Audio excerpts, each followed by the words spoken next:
In today's video, I'm going to teach you how to bulk list on eBay using a CSV file. If you're managing lots of items, this method can save you a tremendous amount of time. So let's dive in and learn how to streamline your listing process efficiently. First, you'll want to ensure that your eBay seller account is ready. Head over to ebay.com and sign in. If you don't yet have an eBay account, now is the perfect time to create either a personal or business account depending on your needs.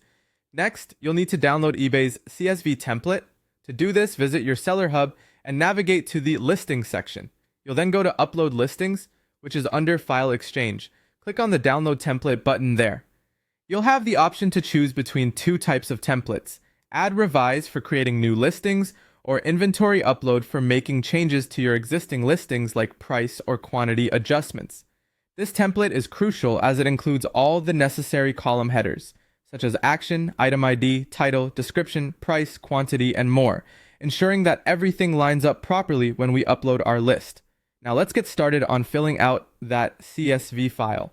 Open your downloaded template using Excel, Google Sheets, or Numbers, whichever you're most comfortable with. You'll need to focus on a few critical columns. First, your action column should say add, indicating you're adding new listings. Fill out the title and description fields with rich, keyword-focused content that accurately describes your item. For category, be sure that you provide the correct eBay category ID, as this helps buyers find your listing more easily. In the condition ID column, input a number to signify the item's condition, 1,000 for new or 3,000 for used, for instance. Make sure your price reflects the amount you're charging and list the available quantity in the quantity column. Include a link to your product images in the picture URL field, whether it's hosted online or via eBay Picture Service. Additionally, specify a shipping service like USPS Priority or Standard Shipping. Finally, add your PayPal email address if that's your preferred payment method.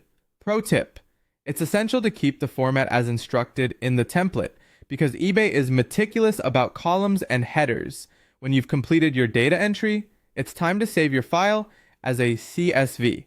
You can do this by selecting File, then Save As, and choosing CSV, delimited from the list. Ensure your file name is something easy to remember, like ebay/bulkupload.csv. Now for uploading, head back to your seller hub, go to listings, and then choose upload listings. Click on upload your file and select your saved CSV. Afterward, click upload and check. eBay will verify your file for any possible errors. If there are issues, you'll receive a report allowing you to make corrections and try again. Once your file passes all checks, you'll get a confirmation report. Accepted listings will appear live on your eBay store automatically. If you need to make future updates, such as modifying prices or quantities, simply change the action column to revise, make your adjustments, and upload the CSV again using the same process. And there you have it. With this approach, bulk listing on eBay is straightforward and efficient. Thanks for tuning in, and happy